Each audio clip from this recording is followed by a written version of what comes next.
అమ్మాయి, నువ్వు క్షేమంగా వెళ్ళిరా. అలాగే అక్కడ మీరు జాగ్రత్తగా ఉండండి.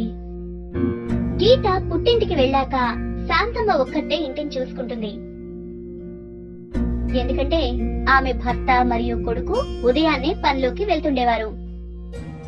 ఒకరోజు ఉదయాన్నే శాంతమ్మ లేచి చూసేటప్పటికి కిటికీ అద్దం పగిలింది మరియు బీరువా అలుమారా తెరిచింది. శాంతమ్మ దగ్గరికి వెళ్లి చూసేసరికి అందులో ఉన్న గీత బంగారు నగలన్నీ దొంగిలించబడ్డాయి. ఓరి భగవంతుడా, ఎందుకిలా జరిగింది? ఇప్పుడు నా కోడలికి ఏం సమాధానం చెప్పాలి? దేవుడా, ఇప్పుడు నువ్వే ఏదైనా సహాయం చెయ్యాలి. అలా శాంతమ్మ విచారంగా గుడిలోకి వెళ్లి భగవంతుణ్ణి ఇలా ప్రార్థిస్తుంది. శాంతమ్మ యొక్క నిజమైన భక్తి భావం వలన దేవుడు ఆమె ముందు ప్రత్యక్షమై శాంతమ్మతో ఇలా అన్నాడు. నువ్వు బాధపడాల్సిన అవసరం లేదు. ఇబ్బందుల్లో ఉండే మంచి వారికి నేనెప్పుడు సహాయంగా ఉంటాను. ఇదిగో, ఇవి తీసుకో. ఇవి మాయా చేతి గ్లౌజులు. నువ్వు ఆకర్షణ మంత్రం చదివితే అప్పుడు నీకు బంగారాన్ని ఆకర్షించే శక్తి వస్తుంది. అలాగే దొంగలించబడిన బంగారం మొత్తం నీ దగ్గరికి వస్తుంది. మాయా గ్లౌజును తీసుకుని శాంతమ్మ సంతోషంగా తిరిగి ఇంటికి వస్తుంది మరియు మాయా గ్లౌజును చేతికి ధరించి ఆకర్షణ మంత్రాన్ని చదివి ఇలా అంటుంది. ఓ మాయా గ్లౌజ్, గీత యొక్క బంగారాన్ని ఆకర్షించు. మరియు ఆమె చూస్తుండగానే బంగారమంతా గాల్లో ఎగురుతూ వచ్చి ఆమె చేతిలోకొచ్చి చేరుతుంది.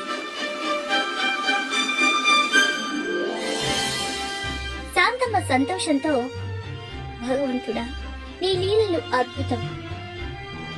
కొద్ది రోజులు గడిచిన తర్వాత గీత తిరిగి ఇంటికి వస్తుంది. శాంతమ్మ గీతతో జరిగిందంతా చెప్పింది. మాయా గ్లౌజ్ గురించి విన్నాక గీతలో దురాశ పుట్టింది. గీత తనలో తాను ఇలా ఆలోచించింది. మా అత్తగారు చాలా అమాయకురాలు. దాని విలువని అర్థం చేసుకోలేకపోయింది. ఇందులో అత్తయ్య తప్పే ఉంది. అయినా వజ్రాల వ్యాపారికే తెలుస్తుంది ఆ వజ్రం విలువ. అప్పుడు తన అత్తగారితో ఇలా అంది. అత్తయ్య గారు, మా అమ్మ నగలు కూడా దొంగిలించబడ్డాయి. నాకు ఒక ఆలోచన వచ్చింది. కొద్ది రోజులు ఈ మాయా గ్లౌజ్ ని మా అమ్మకి ఇద్దామనుకుంటున్నా. తద్వారా వాళ్ళకి కూడా నగలు తిరిగి లభిస్తాయి. గీత శాంతమ్మకి అబద్ధం చెప్పి మాయా చేతి గ్లౌజ్ ని తీసుకుంది. అత్తయ్య, మీరు తీర్థయాత్రకు వెళ్లి చాలా రోజులైంది కదా. కొన్ని రోజుల పాటు అలా తీర్థయాత్రకు వెళ్లి తిరిగి రండి. ఇంటిని నేను చూసుకుంటాను. ఆ విధంగా గీత తన అత్తగారిని తీర్థయాత్రలకు పంపించింది. మరియు రాత్రి అయ్యేసరికి ప్రజల ఇళ్లలో నుండి బంగారాన్ని దొంగిలించడం ప్రారంభించింది. ఈ మాయా గ్లౌజులు నిజంగా అద్భుతాన్ని చేశాయి. పూర్వజన్మలో నేను మంచి పనులు చేస్తుంటాను. అందువల్లే ఇప్పుడు నాకు ఈ గ్లౌజులు లభించాయి. ఈ రోజుకి బంగారం సరిపోతుంది. మిగిలినది రేపు దొంగతనం చేస్తాను. రోజు రోజుకి జరుగుతున్న దొంగతనాల గురించి వార్తలు పోలీసులకి తెలిసాయి. నాకేమీ అర్థం కావడం లేదు. అందరూ పడుకున్నాక ఈ దొంగతనాలు ఎవరు చేస్తున్నారు, ఎలా చేస్తున్నారు, ఎటువంటి ఆధారాలు లేవు. కానీ బయట ఎక్కడా ఆ ఆభరణాలు దొరకడం లేదు. అంటే ఆ ఆభరణాలన్నీ ఈ గ్రామంలోనే ఉన్నట్లు అనిపిస్తుంది. కాబట్టి గ్రామం మొత్తం వెతికించండి.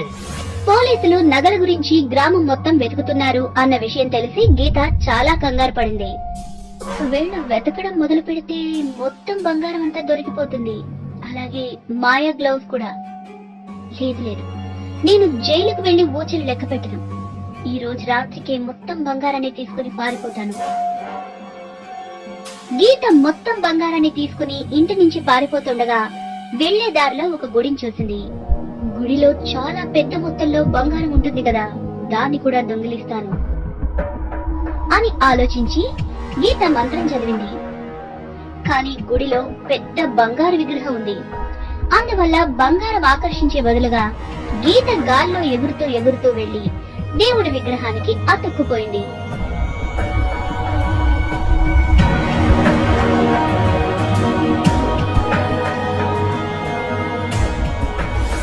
అలా గీత మొత్తం బంగారంతో రెడ్ హ్యాండెడ్ గా దొరికిపోయింది.